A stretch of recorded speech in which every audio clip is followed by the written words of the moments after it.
It had been 40 long years since our protagonist first fell into this mysterious world. He stood amidst a fierce battle, his heart pounding with adrenaline. The clash of swords and the roar of the enemy echoed around him. With a mighty swing, he delivered a devastating blow that not only struck down his foe, but also altered the very landscape they fought upon. Today, the battle had finally reached its conclusion, and a weary smile crossed Sung-woo's face. Beside him, 3 valiant comrades shared in their triumph. Together, they had defeated the ultimate demon king that had plagued their world for generations. As they caught their breath, a divine figure materialized before them. She was Gaia, the goddess who had watched over their journey. Sung-woo, the hero with fiery determination in his eyes, glared at her. Sung-woo's voice trembled with frustration as he complained, "Gaia, why did you bestow great abilities, items, and companions upon others while I received nothing?" Gaia, her ethereal presence shimmering, tried to conjure an explanation, but Sung-woo's anger burned brightly. The goddess wondered why Sung-woo possessed such exceptional strength. As her celestial form calmed, she humbly inquired about the rewards they sought. The brave orc warrior stepped forward, his battle-worn face showing determination. He wished to be sent to the next battlefield, ready for another challenge. The cute cleric, her eyes filled with the memories of past adventures with her comrades, didn't request anything more. She was content with the bond they shared. Then, the elf archer stepped forward, his gaze unwavering. He sought the power to travel between dimensions and master formidable weaponry. Gaia was intrigued but asked why. The elf declared his intentions. "I wish to use this power to spark a revolution, to aid the oppressed and the weak races." Sung-woo nodded in agreement, his resolve unwavering. Gaia turned her attention to him, curious about his deepest desire. Sung-woo, already possessing wealth, power, and the ability to traverse dimensions, had but one wish. His mind traveled back to the first meal he had tasted in this world, a memory etched in his heart. "I want to return home and open a restaurant, to share the flavors of this world with Korea," he declared. The room fell into stunned silence. Sung-woo's desire was unexpected, but it resonated deeply with his comrades. Even Gaia couldn't help but comment, "The food from this world is the least appetizing among all dimensions." Sung-woo drew his sword, his determination shining in his eyes. "It's not fair that only I get to experience such lackluster cuisine," he proclaimed, ready to take on this new quest. Before we continue, take a moment to answer the question of the day. Who is your favorite character in specific manhwa, and why? Let's debate. Comment down below for a chance to be shouted out. Now, back to the recap. Meanwhile, in the city of Seal, a place once known for its wealth and peace, a man watched in despair as monstrous creatures ravaged the streets. The emergence of mysterious gates had brought forth these nightmarish beings, erasing the city's name without a trace. The man, Kong Hyuk, cursed under his breath. A woman by his side, recognizing his despair, urged him to protect his dignity amidst the chaos. "You are Kong Hyuk," she reminded him, and he straightened his back. Kong Hyuk grumbled about the never-ending overtime hours, a result of the strange influx of monsters in the area. His weary eyes caught sight of a peculiar monster that seemed to be fleeing from something even more menacing. It abruptly began to rain, and Kong Hyuk's cigarette was extinguished. Feeling the weight of exhaustion and frustration, Kong Hyuk decided to take a break and hopefully satisfy his hunger and stress. He wandered into a nearby neighborhood and stumbled upon a humble-looking restaurant. The hunger gnawed at him, and he couldn't resist the temptation, despite the closed sign on the door. Meanwhile, back on Earth, Sung-woo had compiled a list of things he needed to do upon his return. He planned to relax and enjoy a movie, savoring the ordinary pleasures of life. As he stood before the closed door, Kong Hyuk forcefully pushed it open, unaware that his path was about to intersect with a hero's journey. Kong Hyuk chuckled as he glanced around the empty restaurant. He couldn't help but find the situation amusing. However, Sung-woo's voice turned menacing as he leaned in closer, reminding Kang Hyuk that the shop hadn't officially opened yet. Kong Hyuk shrugged, pretending not to care, and boldly requested food, oblivious to the movie fan's irritation at having his peaceful moment disrupted. As Sung-woo observed Kong Hyuk more closely, he noticed the thin and frail appearance of the young man before him. It struck him that Kong Hyuk hadn't recognized the closed sign, and a pang of sympathy washed over him. Sung-woo imagined Kong Hyuk going hungry, and his eyes welled up with tears at the thought. Kang Hyuk, on the other hand, grew increasingly frustrated, feeling pitied by Sung-woo's tears. To make amends, Sung-woo decided to serve his best meat, a dragon's meat infused with the essence of a flame spirit that paired perfectly with grape juice. Sung-woo couldn't contain his excitement, reveling in the joy of cooking for his first customer. However, as Kang Hyuk heard a strange screeching noise emanating from the meat, he couldn't help but panic. He turned to Sung-woo with a puzzled expression, prompting Sung-woo to reassure him that it was nothing to worry about. Sung-woo skillfully garnished the meal and presented it to Kang Hyuk, who couldn't help but be impressed by the presentation. Sung-woo proudly named the dish the Rhea steak and attempted to slice the meat for Kang Hyuk. To his surprise, no matter how hard he tried, the blade wouldn't cut through. Sung-woo offered to do the slicing himself, realizing that Kang Hyuk was much weaker than he appeared. Kang Hyuk, who had been the elder of the Red Dragons for 1,800 years, watched in amazement as Sung-woo easily sliced a portion of the steak. He cautiously took a bite and felt something strange. His body trembled, and he exhaled a burst of fire. Kang Hyuk realized that the food didn't taste good at all. Sung-woo claimed that it was intentional, explaining that it was a dish meant for survival and strength, which was why it had to taste horrific. Kang Hyuk wondered what to do with the meat in his mouth, but had no choice but to swallow it. As the minutes passed, his body burned from the inside, and he lost consciousness. An hour later, Kang Hyuk awoke to find himself on the ground, facing Sung-woo. Anger welled up inside him as he launched an attack, convinced that Sung-woo had betrayed him. However, Sung-woo effortlessly blocked the attack, feeling disappointed that Kang Hyuk remained weak despite consuming the Rhea steak. Sung-woo couldn't believe that someone like Kang Hyuk was part of the First Order, a group consisting of the 100 strongest hunters in the world. He sensed that Earth was in grave danger, but he hesitated to intervene. Then, an idea crossed his mind, and a menacing smile crept onto his face as he looked at Kang Hyuk. In the wake of the appearance of monsters, a new occupation had emerged. Hunters. The mightiest of all hunters bore the prestigious title of the First Order. Kang Hyuk, now aware of Sung-woo's formidable strength, offered a respectful apology. Sung-woo cautioned him against repeating the same act in other restaurants, making it clear that he wouldn't tolerate such behavior elsewhere. In Kang Hyuk's eyes, Sung-woo was an enigmatic foreigner with the power to end his life at any moment. Sung-woo then made a solemn promise. He would transform Kang Hyuk into a stronger individual, capable of defending Earth. And with that, Sung-woo began to share his thoughts and plans, his words flowing like a river. Kang Hyuk contemplated resisting, but it soon became evident that Sung-woo wouldn't release him from his newfound mentorship.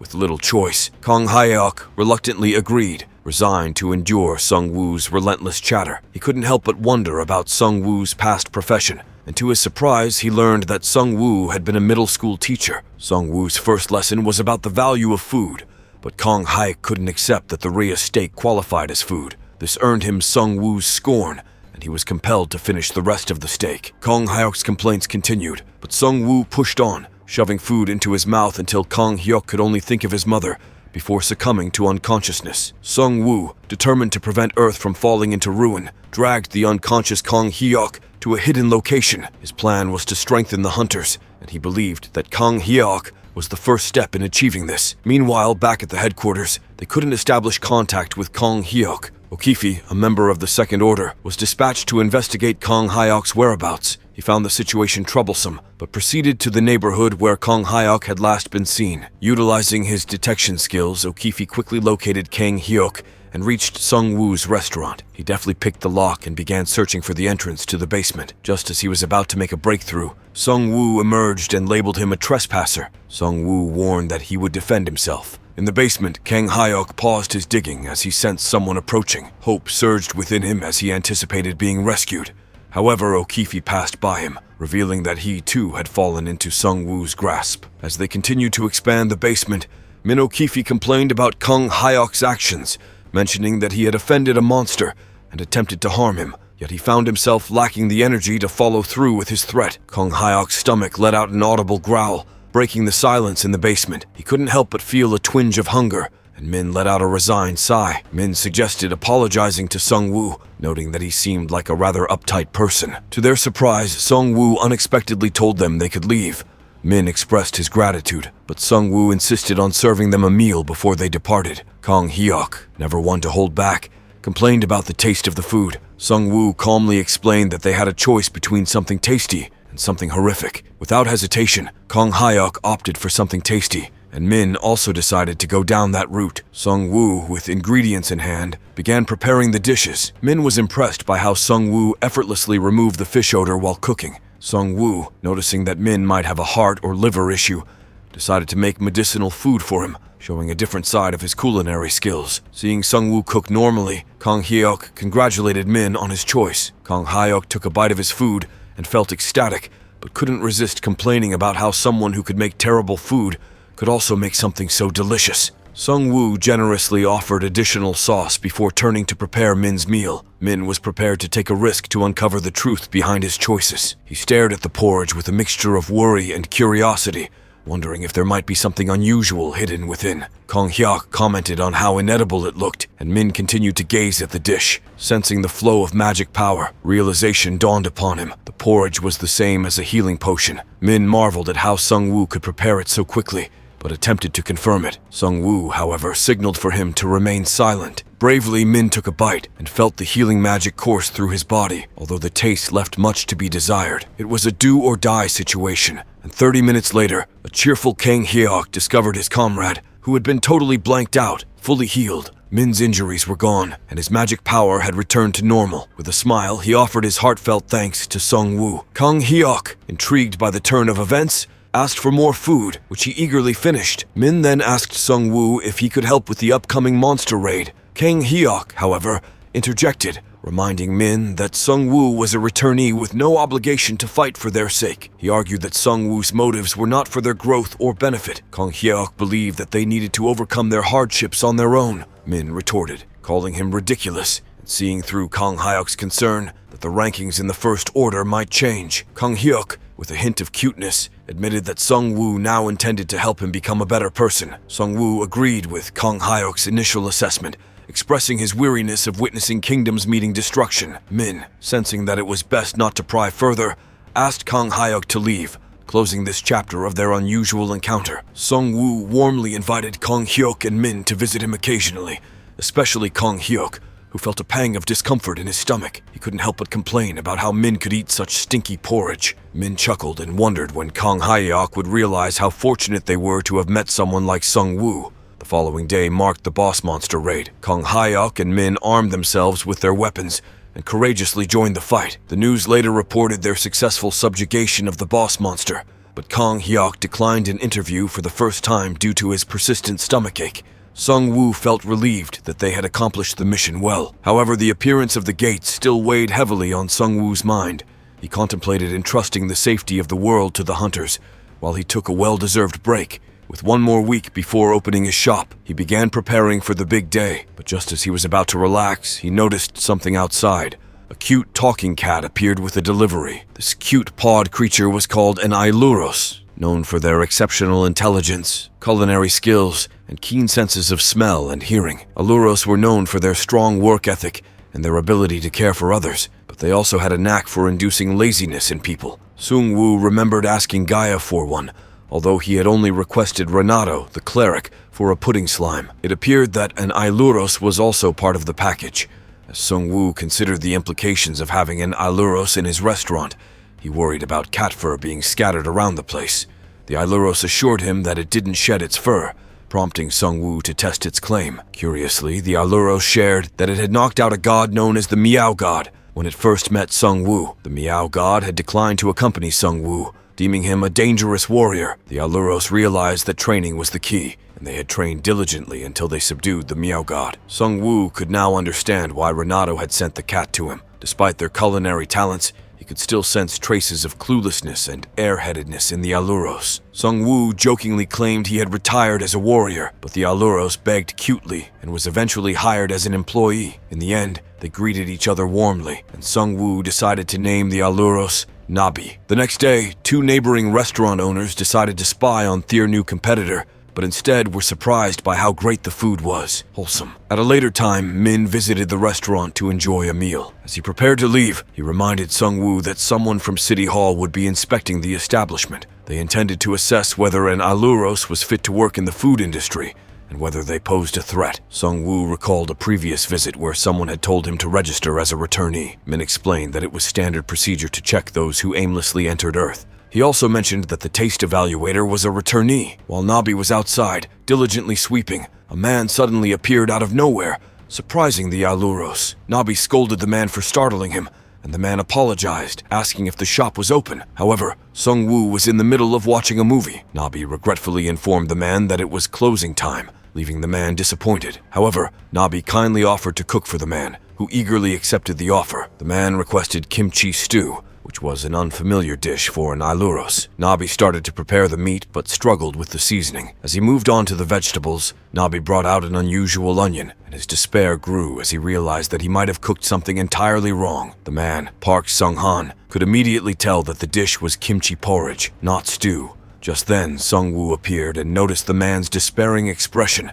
as well as Nabi's confusion. Park Seung-han introduced himself, and Sung-woo could sense that Seung-han had experienced a difficult time in the other world. Sung-woo decided to make kimchi stew for him, understanding that as a returnee, he likely craved hometown food. Sung-woo was determined to make sure Seung-han wouldn't forget his cooking. He began by cooking with pork, and told the perplexed Nabi to come and learn how to make it. Sung-woo continued to cook, while Nabi observed and took notes. Nabi became confident that he could now cook kimchi stew. The delicious kimchi stew was served to Seung-han, who had been craving it while in the other world. His eyes welled up with tears as he realized he was back home. After finishing his meal, Seung-han confessed that he had spent 13 years in Terra, while only 6 years had passed on Earth. He found the management on Earth to be perfect compared to Terra. Sung-woo wondered if Seung-han had returned of his own volition, but Seung-han explained that he had been forced to return when exploring a dungeon and subjected to a dimensional expulsion magic called banishment. Sung-woo considered Seung-han lucky, but learned that Seung-han had a wife in Terra as well as an Ailuros. Seung-han couldn't help but cry as he remembered them. Sung-woo offered to help him return to Terra, and Seung-han eagerly accepted. With a snap of Sung-woo's fingers, a portal appeared beneath Seung-han,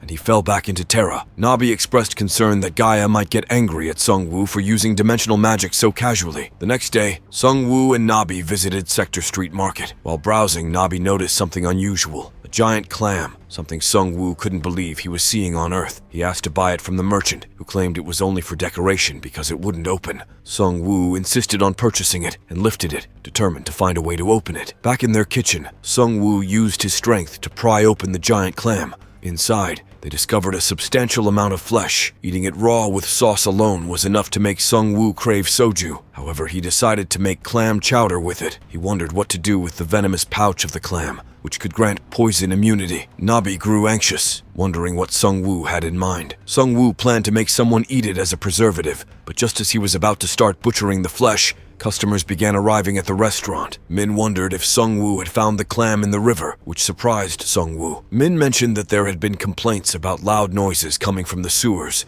and based on the hunter's investigations, there was a small dimensional fissure suggesting that a gate might open soon. Nabi later served the clam sashimi, and Min informed them that a special task force had been dispatched. Kang Hyeok was nowhere to be seen. Sung-woo found the recent coincidences, like someone returning to Earth and Haragigas appearing in the rivers, to be unusual. He noted that the species that considered Hiragigas as snacks were the Gigante, who were over level 90. As Sung-woo reflected on recent events, he began to wonder if they were somehow his fault. Meanwhile, Kang Hyuk complained about being dispatched to the sewers instead of being in the spotlight. Ji-hyun, another member of their group, also questioned when they would be on standby. Just as Ji-hyun attempted to speak to Kang Hyuk, the ground began to shake, signaling an outbreak. Everyone swiftly prepared for action, checking the rank of the gates. Ji-hyun fell to her knees when she discovered that it was an overranked gate filled with powerful monsters. She couldn't help but fear that their city might disappear without a trace. Kang Hyuk encouraged Ji-hyun to use a stabilizer and hold on. He offered to sacrifice himself to use the stabilizer inside the gate, and instructed Ji-hyun to find the warrior's restaurant and explain everything to the owner. He emphasized that they could only survive with his help, and ordered her to move. Ji-hyun, though appearing tough and carefree, left to carry out Kang Hyuk's instructions. Kang Hyuk, trembling with fear, ordered the others to deal with the monsters that would emerge from the gate, while he ventured inside alone. Inside the gate, Kang Hyuk and his team struggled to hold their ground against the monstrous creatures. A massive beast threatened to trample them, but someone suddenly intervened, swiftly dispatching all the monsters. To everyone's astonishment, Sung-woo appeared, leaving the soldiers speechless at the sight of the dead monsters. As Sung-woo entered the gate, Kang Hyuk took cover and set up a screen. The Gigantes, towering giants, began approaching the gate, perplexed as to why it wasn't expanding. Frustrated, they started breaking through the screen. Kang Hyuk, hidden from view, prayed for Sung-woo's arrival. As the Gigantes moved amid the debris, Kong Hyuk found himself in their path. The giants noticed him, and he attempted to fight back, but his bullets proved ineffective against their massive forms. Just as Kong Hyuk faced imminent danger, Sung Woo made a dramatic appearance, unsheathing his sword. His formidable aura drew the attention of the Gigantes. With swift and precise strikes, Sung Woo easily cut all the giants into pieces, leaving Kong Hyuk in awe. Sung Woo located Kong Hyuk and didn't hesitate to reprimand him for hiding. Although he hadn't intended to kill the Gigantes, the situation had left him with no choice. He collected the artifacts and lifted Kong Hyuk, a seemingly reluctant slacker, with him as they left the gate. Sung Woo threw Kong Hyuk outside, satisfied that everything was now under control. He quickly returned to his restaurant and Ji Hyun approached him, seeking his assistance. Sung Woo decided to hear her out before making any decisions. He soon discovered that Kong Hyuk had ordered Ji Hyun to ask for his help before heading into the gate. This revelation made him see Kong Hyuk in a new light, and he couldn't help but chuckle. Sung Woo assured Ji Hyun to relax, promising her good news soon. After kicking out some noisy customers who were bothering Nabi, Sung Woo wondered if Ji Hyun was also a hunter. He flashed a menacing smile and offered her a meal, feeling a bit down about not having hunter customers. His food had the potential to enhance one's abilities, but he needed to dangle some tempting bait first. Sung Woo began diagnosing Ji Hyun, leaving her wondering if this place was indeed just a restaurant. He claimed to have the perfect dish for her. Suspicious, Ji Hyun questioned Sung Woo, wondering if he had resolved the gate outbreak, as she hadn't received any updates on the gate opening.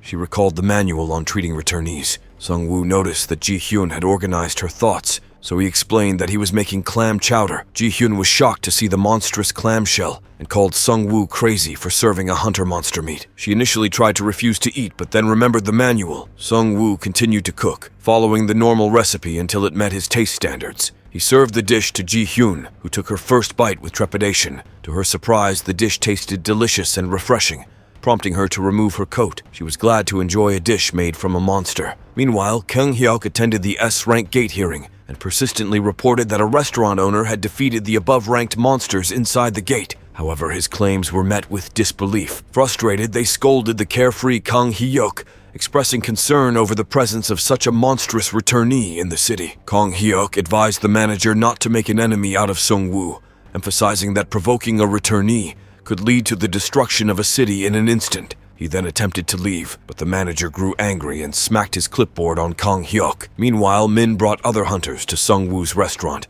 and warned them not to be rude. It appeared that Sung Woo and Min had a deal. When the other hunters saw Sung Woo, they initially thought that the one who had saved them was someone who looked like a mad killer. To them, Sung Woo had an aura that resembled an idol. Food was served, and as everyone took a bite, they found the dishes to be delicious. Sung Woo was pleased to have more promoters now, drawing other hunters to his restaurant. He planned to gradually introduce them to eating monster meat, secretly expanding his influence. On a day off, Sung Woo decided to watch a movie and noticed a second-hand shop selling weapons. He also spotted Nabi from a distance with a friend. He went in to watch the movie while the little girl, Yoon Ha, moved around Nabi. Yoon Ha remembered her mother's words about making new friends and decided to buy chicken skewers. She offered one to Nabi and asked to be friends. Nabi happily accepted, glad to have an earthling friend. The two quickly became friends over a chicken skewer. Meanwhile, Kong Hyuk groaned over the news that the president of the World Hunter Association would personally come to check the situation in the sewer. It seemed that there were some enemies to deal with in the area of the recent gate break. Kong Hyuk activated his invisibility to move out,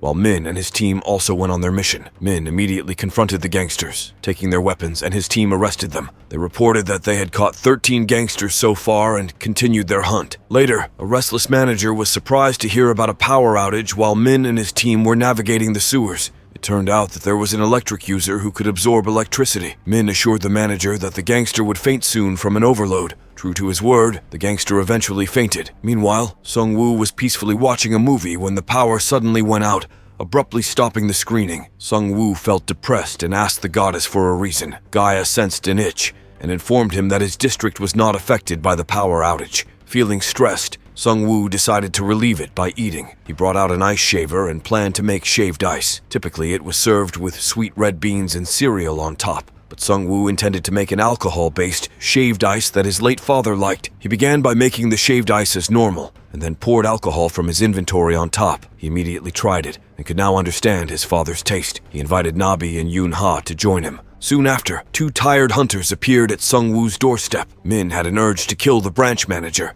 and Kang Hyuk just felt exhausted from his recent experiences. Sung Woo could see that the two newcomers had a rough time, rushing to take care of things, because a high-ranking official was supposed to visit, but didn't appear in the end. Sung Woo understood that it was a situation worth getting mad about. Kang Hyuk begged for something delicious to eat that day, so Sung Woo decided to make a healing dish and told the two to wait. Meanwhile, Perrault, an anthropomorphic creature who had ended up on Earth after getting caught in a rift, was receiving support from Ji Hyun with his heavy office work. He complained that Earth's food didn't sit well with him and that he felt homesick. Ji Hyun empathized with his feelings. Then Ji Hyun remembered something. Perrault later went to the Warriors restaurant, and Sung Woo welcomed him. However, he wasn't permitted inside the shop due to his fur. Perrault confirmed that he was homesick and became upset about being treated like a counselor. While he did recall the Uric species back on Terra, which were known for being cruel and violent, the intelligent Perrault might not be one of them. Nabi arrived with various ingredients, but after 3 hours of cooking, they hadn't produced any satisfactory results. Perrault apologized for the inconvenience, and Sung Woo swore that there was at least one dish that Perrault might have liked. As Perrault prepared to leave, Nabi started exercising intentionally to expend his energy. Nabi moved around, and Perrault noticed him having fun. Sung Woo suggested that Perrault should also engage in physical activity, as he had been sitting and working for too long, which could lead to lethargy and excess belly fat. Later, a tired Perrault went down after some physical activity, and Nabi used massage magic to help burn fat faster. Sung Woo realized that there was a hidden beast within Perrault. He then thought of something to cook: Frenchburg baby food, known to be from the warrior family in Terra, designed for lazy children to increase their vigor and combative nature. Sung Woo began by mincing the meat, seasoning it, and turning it into meatballs. He applied magic originating from an ice dragon and served it to Perrault with a sauce. Perrault devoured the meatballs and suddenly underwent a transformation into a vicious-looking creature. Groaning with madness, Perrault followed Sung Woo's lead and attacked a dummy. Nabi brought out more dummies, and Perrault let out his animal instincts. That night, Perrault continued to transform and release his inner beast. The next day, Ji Hyun visited to eat and informed Sung Woo that Perrault had taken a sick leave. Sung Woo understood, knowing that Perrault belonged to the Uruk, a well-known warrior clan. Ji Hyun thanked Sung Woo for his help. As Perrault's guardian, Ji Hyun insisted on repaying Sung Woo, who menacingly smiled and brought out an ominous ingredient. Ji Hyun wanted to repay the favor differently, but Sung Woo had already started cooking. Days later, Sung Woo broke his knife because he couldn't control his strength while cooking. Sung Woo checked his inventory for a normal knife, but there were none available. He decided to go outside to buy a new one since knives were limited in his inventory. Sung Woo intended to go to a blacksmith to purchase a kitchen knife. They arrived at a workshop called Crystal Valley, where Sung Woo had received an invitation from the city hall. Seo Naria, the guide, asked Sung Woo what he needed. Sung Woo asked for knives, but Naria misunderstood, thinking he wanted a sword instead. Sung Woo clarified that he wanted a kitchen knife. Naria looked down on Sung Woo for ordering something simple in their prestigious shop. She then suggested making a custom order, to which Sung Woo agreed. However, Naria assumed that Sung Woo couldn't afford it. Sung Woo then requested to see an elven artisan, and they went down using an elevator. Nabi expressed discomfort with elven weapons. They arrived in a location with cold temperatures, and Sung Woo was surprised to see a female elf blacksmith who appeared to be highly talented. The elf instructed them to wait, and Sung Woo apologized for the misunderstanding. She introduced herself as Alistair. Sung Woo realized that she had a name from a matriarchal family. Alistair mentioned that no one in Korea had been chosen by her family so far, and she warned that there would be no refund if her work didn't suit Sung Woo's needs. The price she quoted for the kitchen knife surprised Nabi. Alistair suggested that Sung Woo look around the showroom, but Sung Woo declined, seeing it as troublesome. Alistair laughed, knowing that her children wouldn't choose Sung Woo, but he found it bothersome. Alistair took Sung Woo into her showroom, where all the weapons started shaking. Alistair was alarmed and explained that Sung Woo shouldn't treat her children like toys. Before we continue, let's take a moment to shout out Blee768, who commented, "I couldn't believe when I saw your subs. I expected it to be 100k plus. You're so underrated. Keep it up, love this channel. Please make a part 2 for this BTWD on our Questism video. Thanks for commenting." She knelt on the floor, and Sung Woo reminded her of a warning he had given her 10 years ago. The elven artisan had just completed one of her masterpieces, but somehow it had flown to Sung Woo. Another elf had laughed at Alistair, saying that her masterpiece wasn't anything special. However, eventually, that elf's shield also became attracted to Sung Woo, and this pattern repeated 6 times, earning Sung Woo the title of Elf Item Killer. Alistair was devastated by the loss of her children and became angry at Sung Woo, accusing him of seducing her 88 children. She asked how many elf equipment Sung-woo owned, and he mentioned around 500, which worried her. Alistair feared that they would gather dust in storage and never see the light of day, and she also worried that all 88 of her children would be lonely. Sung-woo appreciated all the weapons and decided to transfer them to suitable owners when the time was right. But he also decided to keep them. He saw a blue gauntlet that was not for him and knew it was meant for Nabi. When Nabi used it, he looked very cute, so Sung-woo took a photo of it. Alistair, the elven blacksmith, continued to cry over her lost weapons, but she finished making the kitchen knife for Sung-woo. Sung-woo loved the knife, and Alistair worried that her children wouldn't find suitable owners. However, Sung-woo assured her that he had a plan for them. The next day, Sung-woo's restaurant posted a bizarre talent challenge with a reward of an Isaac certified artisan's weapon. What will happen next? Find out next time by staying tuned for our future recaps. Don't forget to like and subscribe for more great recaps.